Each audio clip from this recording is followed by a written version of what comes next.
No puedo creer lo que acaba de pasar. Regularmente antes de grabar los podcasts me gusta estar un rato en la capilla. En la tarde iba saliendo, pues tenía el tema dándole vueltas en el corazón, ¿no? Y ya llega un señor, porque estuvieron aquí de retiro este día en el noviciado, y pues ya me saluda en alemán y empieza a decirme, qué alegría que están aquí los novicios y qué testimonio y tal, lo de siempre. Y luego al final me dice, como que me agarra así de los hombros y me dice, pero lo más importante es que seas tú quien escuche su voz y que hagas su voluntad para ti. Y yo así con los ojos cuadrados.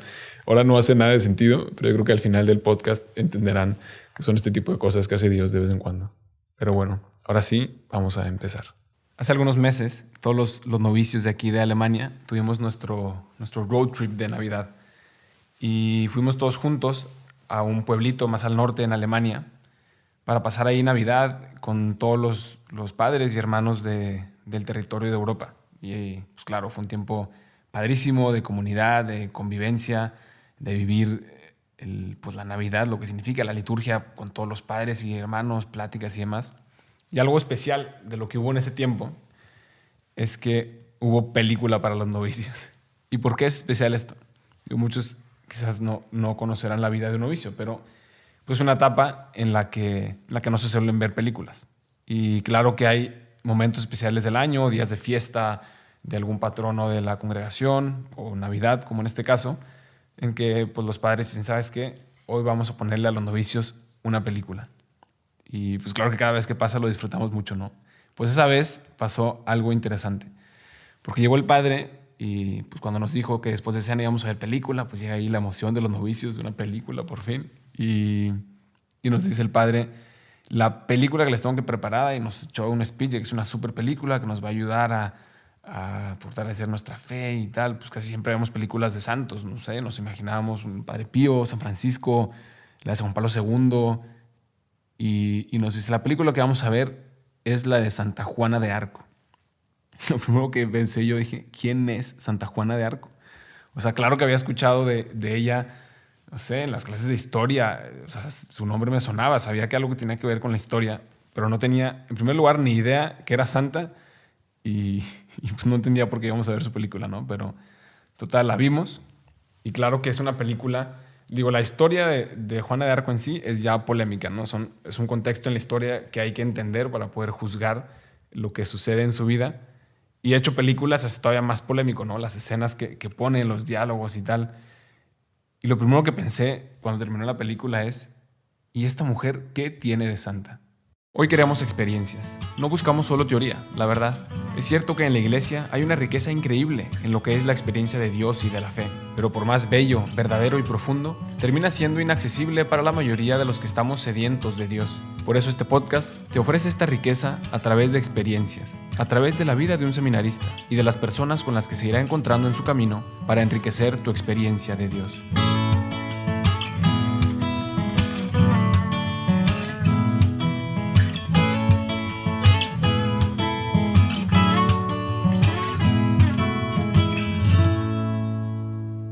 Y por semanas, después de ver la película, me quedé sin paz en el corazón porque, no sé, o sea, quería leer más de su vida, quería entender mejor qué era lo que había detrás de esta mujer, por qué era santa y qué hay que nos hable de la verdad de su vida, ¿no? Y fue interesante porque encontré, obviamente, muchos documentos, controversia de todo tipo, opiniones, para entender también un poco más el contexto y la historia en el que estaba, que ahora vamos a profundizar, pero no encontraba nada oficial de la iglesia, que no sé, como de cualquier santo, que hay 3,000 libros, 3,000 escritos para contemplar su vida y no encontraba nada de Santa Juana de Arco.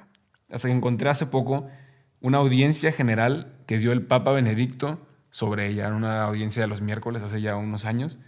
Y nada más cuando encontré ese documento, incluso antes de leerlo, ya tenía paz. Dije, si el Papa Benedicto dedicó una audiencia general para hablar de Santa Juana de Arco, entonces todo está bien. Total, pues leyendo ese documento y platicando todavía con los hermanos, con los padres, pues ahora nos podemos preguntar qué tiene que ver esta santa y qué hay en su vida que nos pueda enriquecer hoy, qué hay en la vida de Santa Juana de Arco que fuera del contexto en el que ella vivió, que era una etapa de la historia muy particular, pues que nos pueda enriquecer el día de hoy. Y esa va a ser la gran pregunta de este episodio, ¿no? En primer lugar, para entrar en contexto de la vida de Santa Juana de Arco, hay que entender el drama en el que nació, para luego también poder apreciar, ¿no?, el clímax de su vocación, la misión que Dios le dio y su meta en la santidad, ¿no? Y en esa época había un caos en la iglesia.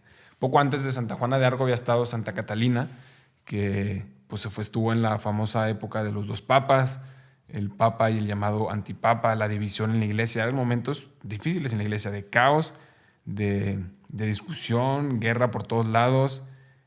Pero después de esa etapa, cuando nació Santa Juana de Arco, no había dos papas, sino que había tres papas. O sea, estaba todavía peor. Y dentro de este caos en la iglesia, divisiones entre los reinos, la famosa guerra de 100 años entre Francia e Inglaterra, en este caos nació Juana de Arco. Y algo interesante es que, por lo menos los escritos que hablan de ella, los testigos oculares que escribieron en sus juicios ya después de que había muerto, hablaban de que ella vivía una vida de oración, una pureza desde niña. Los confesores se sacaban de onda, ¿no? Decían, esta niña algo tiene especial, una unión con Dios, una intimidad muy natural, que pues pasa mucho en los santos, ¿no? Que ellos tienen una relación desde niños con Dios por la misión que Dios les va a encargar y lo ven como algo muy normal. Y cuando empiezan a compartirlo con los confesores, con la gente cercana, pues se sacan de onda, ¿no? Y esto lo tenía Juana de Arco desde muy chiquita.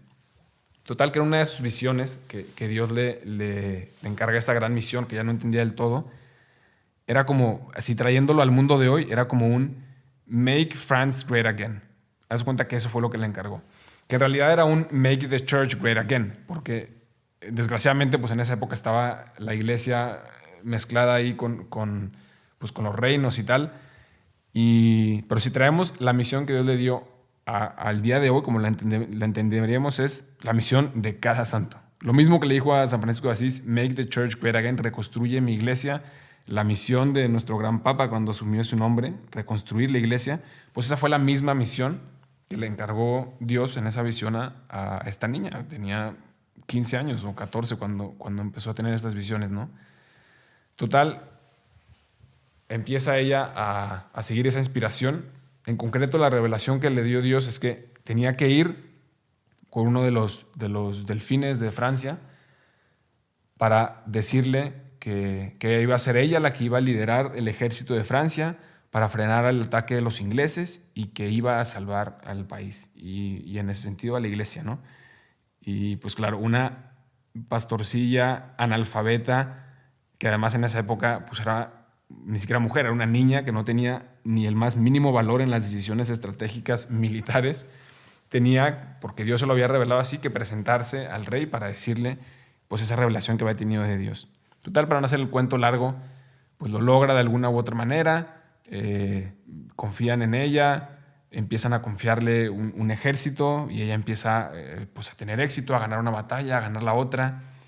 Y al principio, con su unión a Dios, porque ella iba a misa todos los días, se confesaba todas las semanas y esa era parte como de su contrato con el rey diciendo, o sea, esto no es mi idea, ni es tu idea, es el plan de Dios. Y tenía claro en su mente, tengo que hacer el plan de Dios, tengo que hacer el plan de Dios.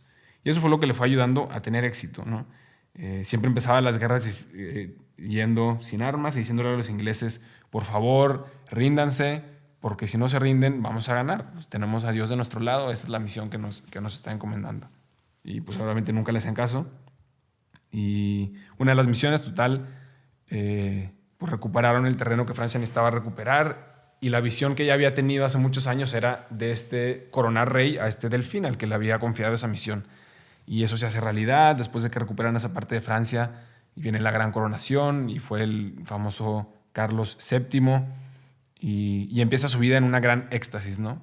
Que para la vida de los santos se convierte siempre en la mayor dificultad porque empezaron los éxitos, empezó la fama, todo el pueblo francés la amaba, le llamaban la famosa doncella de Orleans y empezaba pues a sonar en todo el mundo, ¿no? Una jovencita de 16 años liderando al reino francés y salvándolo, ¿no? Rescatándolo de la invasión de los ingleses. Y de pronto presentan en la película pues su gran fracaso, ¿no? Ella pues como que estaba muy convencida de que pues Dios le pedía seguir luchando, ir por más. Y un momento en el que el rey de Francia, que ella misma lo había logrado coronar, pues la abandona y ¿sabes qué? Pues ya no te voy a dar más soldados. Entonces ella pierde una batalla, la capturan, la meten en la cárcel los ingleses y está sentenciada a muerte y empieza su vida pues a derrumbarse, ¿no? Y cae ella en su primer fracaso. Abandonada por su rey, en confusión porque es la primera vez pues que no sienta a Dios, que no estaba de su lado. La iglesia está en contra de ella porque la condenaron de hereje, porque pues, no le creen que es una revelación de Dios la causa de por qué está haciendo todo lo que está haciendo. Entonces, pues está sola, sin Dios, confundida. Y llega este momento en el que dice, bueno, Señor, pues, ¿qué hice mal? O sea, ¿por qué más es esto si he sido fiel siempre? Y viene, esta es la parte a la que quería llegar, el clímax de la película, desde mi punto de vista, que es lo que ahora vamos a platicar. Un momento que ella tiene sola, consigo misma, analizando su conciencia en la cárcel. Y empieza la película, es la parte que está muy controversial, ¿no? Porque hay como voces en su corazón que uno no sabe si es Dios, si son tentaciones del demonio o si es ella sola que está pensando, ¿no? Y ese es un gran dilema para el católico de hoy. No saber si lo que le viene a la mente es una inspiración de Dios, es una tentación del demonio o es él mismo haciéndose bolas con sus pensamientos.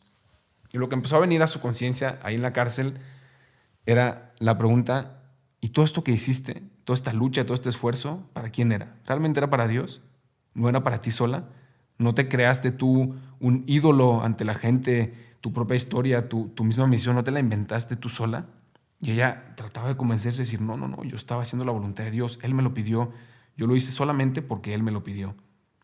Y insistía esta voz en su conciencia, ¿segura? ¿Estás segura de eso? No era solamente para ti, no quería simplemente ser famosa ante la gente.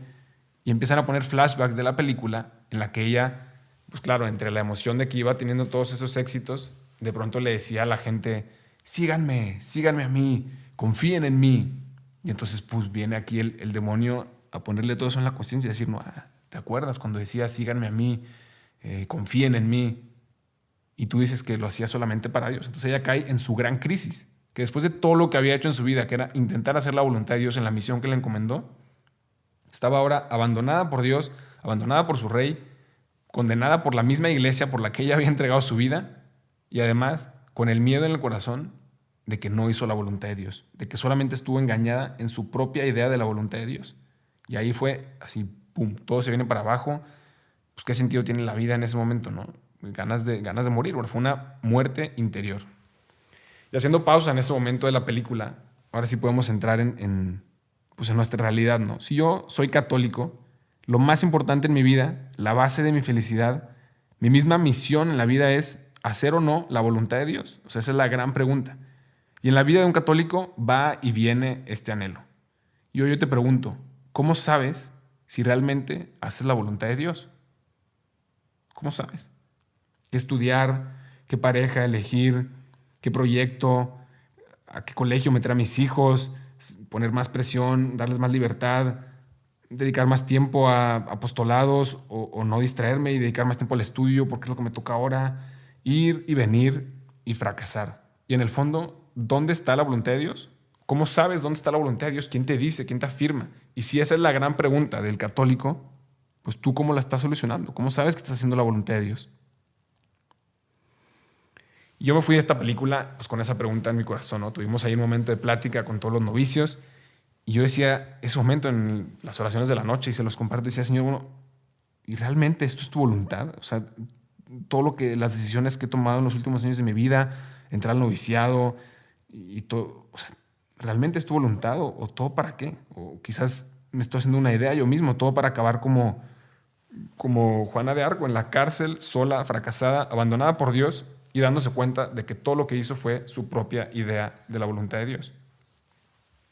Y aunque hasta ahora todo ha sido drama y negativo, pues vamos a pasar a la solución, ¿no? ¿Cuál es la solución que nos da esta santa después de ese gran momento de depresión que tuvo para encontrar la voluntad de Dios en ese momento de oscuridad, en ese momento en el que pues, no sabemos, no vemos claro, pues, nadie nos dice nada en la oración, queremos escuchar la voz de Dios y no escuchamos nada?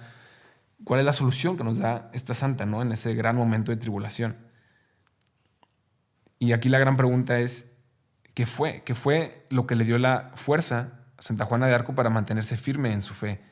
¿Qué fue lo que le dio la sabiduría para encontrar realmente lo que era la voluntad de Dios y mantenerse fiel en su vocación, en la misión, que aunque ya no la sentía, tenía la certeza de que la había recibido de Dios hace muchos años?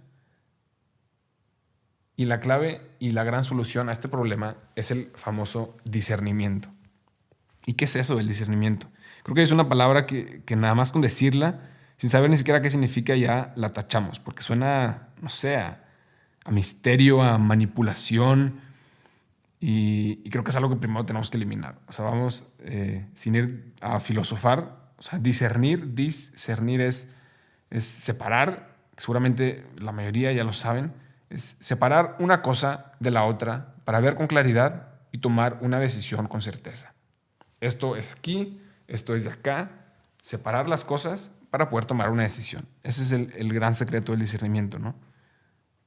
Y en realidad es algo que haces todo el día, si te das cuenta, para cualquier cosa, para clases, para trabajos, para comidas, cuando vas a un restaurante, cuando vas a organizar un viaje, constantemente, no todo tiene que ver con la vida espiritual, pero estás haciendo discernimiento, separar las opciones que tengo y ponerle a cada una lo que le corresponde para luego tomar una decisión con certeza, sin estar ahí mezclando y confundiendo una cosa con la otra. Pues ese es el gran arte de discernir. Y en la vida del católico, por lo menos alguien que realmente quiere encontrar la voluntad de Dios, es toda la diferencia del mundo aprender a discernir o no discernir y seguir haciendo lo que cada uno cree que es la voluntad de Dios. Y digo, perdón si ahora suena así como, no sé, muy anti-espiritual, pero creo que no demasiado sirve el gran deseo de hacer la voluntad de Dios si en el fondo no hago nada para realmente encontrarla o saber cuál es la voluntad de Dios. Y como el primer pensamiento que me viene a la cabeza ya lo veo como la voluntad de Dios y ahí voy detrás, ¿no? Incluso en el Evangelio hay una parte en la que lo dice muy claro Jesús, aquel hombre que dijo que sí y al final no cumplió lo que dijo que iba a hacer. Y creo que muchas veces nos puede pasar, ¿no? Como, sí, la voluntad de Dios y ser santo en mi vida. Y al final, ¿qué hago realmente para encontrar esa voluntad de Dios? Y para decir, Señor, o sea, quiero encontrar tu voluntad. ¿Cuál es tu voluntad? Y aquí San Ignacio nos regaló hace muchos años una receta para encontrar la voluntad de Dios. Las conocidas reglas de San Ignacio, que son 14 reglas para saber discernir. Y hoy vamos a platicar de una de ellas, que pues en particular es la que a mí, una de las que más me gusta, una de las menos conocidas y creo yo de las más importantes, que es la regla número 13. Yo me acuerdo hace unos años, cuando estaba todavía en prepa, yo creo que tenía unos 16 años, esa fue mi primer discernimiento. Estaba yo en prepa platicando con unos amigos y estábamos planeando qué íbamos a hacer en el verano y esa etapa en la que pues, todos son sueños y vamos a cambiar el mundo y tal. Y dijimos, ¿sabes qué? Vamos a estudiar este verano. Vámonos juntos a estudiar a Harvard. Vamos a estudiar ahí un verano, pues cada uno lo que interese. Uno quería economía, uno quería ingeniería, uno quería política, no sé qué. Y dijimos, venga, pues vamos a estudiar a Harvard, vamos a aplicar, vamos a investigar, vamos a soñar, ¿no? Y pues pasaron los meses y estábamos ingentados con la idea, aplicamos, nos aceptaron, estábamos viendo pues ya en dónde nos íbamos a quedar, en las diferentes opciones de los dorms y demás. Y en eso, un momento en el colegio, que gracias a Dios pues teníamos una capilla ahí donde había comunión todos los días, y tenemos la oportunidad de ir a comulgar todos los días, que después de comulgar en un momento de oración, sentí, pues no me vayan a preguntar cómo, pero con una claridad al corazón, que Dios me dijo, yo tengo un plan para ti este verano. Como diciendo, todo lo que tú has estado planeando, yo tengo otra propuesta. Y en ese momento, o sea, no sé, hubo como una gran inestabilidad en mi corazón. O sea, como que sentí claramente que Dios me dijo, eso no es lo que quiero para ti, yo tengo planeada otra cosa. Y yo no me podía mentir en ese momento. O sea, esa certeza en mi corazón la había escuchado. Dios me dio ese mensaje en ese momento de oración. Yo podía o claramente decir, fue un pensamiento y seguir con mi propia idea de lo que yo quería hacer ese verano, que sin duda era muy buena, o prestar algo de atención y decir, bueno, Señor, no entendí muy bien, o sea, vamos a seguir platicando, ¿qué es lo que quieres tú de mí este verano? Y pues decidí ir a platicarlo con mi director espiritual, que era un consagrado, que platicábamos cada mes y con su experiencia en la vida espiritual, pues siempre me iba ayudando a encontrar, pues acercarme más a Dios, a crecer mi vida espiritual, a tomar las decisiones correctas. Y algo que o sea, en este momento me ayudó muchísimo y admiro a ese director espiritual, es que en ningún momento tomó una decisión por mí. Me ayudaba a lo que es discernir, ¿no? A separar las cosas, a verlas como son, y luego yo tomaba mi decisión, ¿no? Entonces, después de varios diálogos con él, pues me ayudó eso, ¿no? A hacer por primera vez un discernimiento, decir, bueno, ¿cuál es esta opción? ¿Cuáles son todas las cosas buenas y las cosas malas? Los pros y los contras de esta opción y de la otra. Y luego ponerlo en oración y decir, Señor, aquí están estas dos opciones, son muy buenas, quizás una me gusta más que la otra, pero ¿tú qué quieres?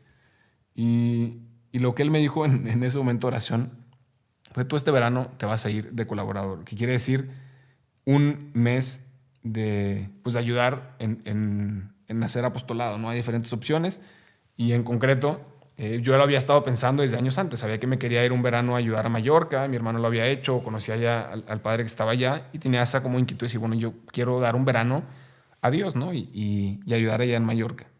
Tal, en ese momento de oración, después del discernimiento, sentí claramente que Dios me dijo, o sea, las dos cosas son muy buenas, sin duda, yo tengo pensado esto para ti. Y me dio una paz en mi corazón de decir, lo que Dios quiere para mí este verano es ir a Mallorca, a ayudar ese verano como colaborador. Y claro que después de ese momento bonito en la oración, pues todo desapareció, ¿no? Se acaba el momento de oración y yo tenía esa certeza de que Dios me pedía eso y tenía una paz y una felicidad. Pero pues ahora, ¿cómo le digo a mis amigos que ya no me voy a ir a Harvard, dar de baja ahí toda la inscripción y cómo explicarles, o sea, qué les voy a decir, ¿no? Y obviamente vienen las dificultades. Pues total, yo, gracias a Dios, tomé la decisión porque lo sentí muy claro en mi corazón después de ese discernimiento y dije, me voy a Mallorca. 3 días después llega un amigo, porque al principio me iba a ir solo, y me dice, oye, ¿tú qué vas a hacer este verano? Entonces pues yo dije, oh, o sea, ahora resulta que justo me empiezan a preguntar después de que tomo esta decisión, que no tengo ni idea qué va a pasar. Entonces le conté, no, pues yo me voy de colaborador, voy a estar un mes ayudando allá en Mallorca con actividades de jóvenes y adolescentes, en campamentos y demás. Me dice, oh, suena padrísimo, yo también voy. ¿Y qué? Ya, se sumó y dijo, sí, ¿sabes qué? Yo también voy. Y una semana después llega uno de mis mejores amigos y me dice, oye, ¿tú qué vas a hacer este verano? Entonces, la misma historia, le cuento. Me dice, pues es que hace poco estaba platicando con un padre, fue a cenar a mi casa y yo decidí que también quiero ir. Y en menos de una semana ya éramos 3 que íbamos a Mallorca y Dios poco a poco empezó a poner pues muestras de que efectivamente era lo que quería para mí y que quería que yo confiara al inicio. Tal es una historia muy sencilla, ¿no? Pero esa fue la primera vez en mi vida que yo alcancé a hacer un discernimiento y a experimentar esa paz de decir, no entiendo nada, las dos cosas son buenas, pero quiero hacer la voluntad de Dios. Tengo la certeza en mi corazón de que esto es lo que Dios me pidió en el corazón y voy con la alegría y la paz de que estoy haciendo la voluntad de Dios. Y a partir de ese momento es claro, ¿no? Ya dejar de mirar para atrás, tomar la decisión con confianza de que es lo que Dios quería para mí. Y vinieron dificultades ese verano y momentos increíbles también, pero estuvo la paz todo el tiempo de que era lo que quería Dios para mí y que me dio la fuerza para decir, Señor, yo quiero hacer lo que tú me digas, ¿no? Y muchos años después empiezo a entender pues todas las cosas que fue haciendo en mi corazón y por qué era importante tomar la decisión, que no es importante pues profundizarlo ahora, ¿no? Pero lo que quería compartirles es esa pequeña experiencia de hacer o no la voluntad de Dios y el resultado que da. Y eso creo que es algo que todos buscamos. La paz en la vida, de que estoy donde tengo que estar, de que estoy haciendo lo que tengo que hacer y mucho más profundo para aquellos que buscan una vida de santidad, una relación íntima con Dios, que estoy haciendo lo que Dios quiere que haga. Y hoy la iglesia está en tiempos difíciles iguales que los de Santa Juana de Arco, con un contexto muy diferente, con unas dificultades muy diferentes, pero algo que coincide es que necesitamos grandes santos que nos ayuden como iglesia a seguir el plan de Dios. No se necesitan solo grandes proyectos, grandes eventos y tal, que todo eso, claro que es necesario y claro que es muy bueno. Se necesitan santos que sepan hacer la voluntad de Dios. Y qué difícil es eso en el mundo de hoy en día, que tiene tanto ruido, que tiene tantas propuestas. Y hoy tú y yo reflexionamos en esto, de que lo que necesitamos como católicos es saber hacer la voluntad de Dios, porque eso es lo que salva. No fue la cruz, igual me voy a atrever a decir algo también un poco quizás exagerado para algunos, pero es verdad. No fue la cruz ni todo el sufrimiento de la pasión de Cristo lo que nos salvó. Fue su obediencia buscando hacer la voluntad de su Padre. Pudo habernos salvado de 1000 otras maneras. Él era Dios. Pero lo que nos salvó fue su obediencia a la voluntad del Padre. Ese acto en el que le dijo en la agonía que no se haga mi voluntad sino la tuya. Eso fue lo que nos salvó, la perseverancia de Jesús cumpliendo la voluntad de Dios hasta el final. Yo, la iglesia, te necesita a ti también como gran santo. Y algo esencial para vivir eso es encontrar y hacer la voluntad de Dios. Eso además es lo único que te dará la verdadera paz y alegría en tu vida como católico, de que más allá de los proyectos, éxitos y fracasos como la vida de Santa Juana de Arco, tengas la certeza en tu corazón de que estás haciendo la voluntad de Dios y de que no solo el deseo de que, sí, pues más o menos quiero hacer lo que Dios quiere, sino que hay maneras concretas que la iglesia nos ha ofrecido a través de los años para encontrarlo. Como les dije, esta tercera, la regla número 13 de la regla de San Ignacio, habla de lo que conocemos hoy como la dirección espiritual. Porque dice esta regla, el demonio quiere que te quedes las cosas en tu corazón, que te las quedes para ti mismo y que pienses que tú solo puedes solucionar el mundo. Y muchas veces eso nos pasa. Y la gran solución que quería compartirles aquí es la dirección espiritual. Compartir las cosas que hay en tu corazón, tus dudas, tus temores, tus luces, con un experto, con un sacerdote, con un consagrado, con una consagrada, que conocen de vida espiritual y que por tener una visión externa pueden ayudarte a ir iluminando. Y te darás cuenta, y lo describe San Ignacio en esa regla, que cada vez que hay una tentación, hay una falsedad, porque el demonio se esconde, el demonio le gusta la oscuridad, te llega ese deseo de decir, no, ¿para qué lo compartes? Este problema pues no se lo necesitas decir a nadie, tú lo puedes solucionar solo, no necesitas que nadie te ayude. Y en el momento en el que rompes ese miedo, esa tentación del demonio, y lo compartes a alguien que tiene la intención de ayudarte y que tiene la capacidad de ayudarte, en ese momento el demonio se va. Porque el demonio teme a la luz, el demonio es oscuridad. Y si tú sacas eso a la luz, delante de la oración, delante de alguien que puede ayudarte, se va de inmediato. Y empieza a venir paz en tus decisiones, en tu vida. Y esa es una de las reglas, ¿no? Si la verdad es que si a alguno le interesa, hay un libro que le recomiendo leer que se llama Discernment of the Spirits, de un autor buenísimo que se llama Timothy Gallagher. Y claro que hay muchos más. Este es uno que yo he leído, que en lo personal me ayudó muchísimo y se lo recomiendo si a alguno pues, le interesa seguir profundizando un poco más en el tema del discernimiento, de buscar hacer la voluntad de Dios en su vida. Y si tú tienes también este deseo de hacer la voluntad de Dios en tu vida, algo que tienes que tener claro es que solo no vas a poder, porque nadie puede ser santo solo.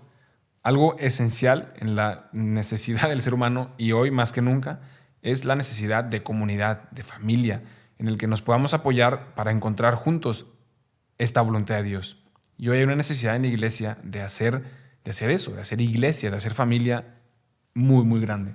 Por eso, aunque no les puedo pasar mi contacto, porque no tengo contacto, soy feliz y orgullosamente novicio y no tengo WhatsApp ni correo con el que me puedan contactar, puedo pasarles el contacto de una familia espiritual donde hay sacerdotes, consagrados, consagradas, y muchos jóvenes y laicos como tú que quieren hacer también la voluntad de Dios, que podrás también contactarlos para encontrar más de los apostolados, de las actividades de formación, de oportunidades de dirección espiritual. No me sigan en Insta y no me manden WhatsApp, porque no tengo ni Insta ni WhatsApp, que ahora soy feliz y orgullosamente novicio.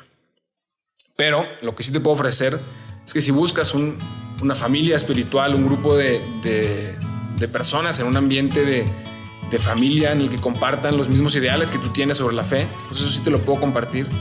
Y puedes buscarnos en somosrc.mx o regnumchristi.org para México y para España en regnumchristi.es.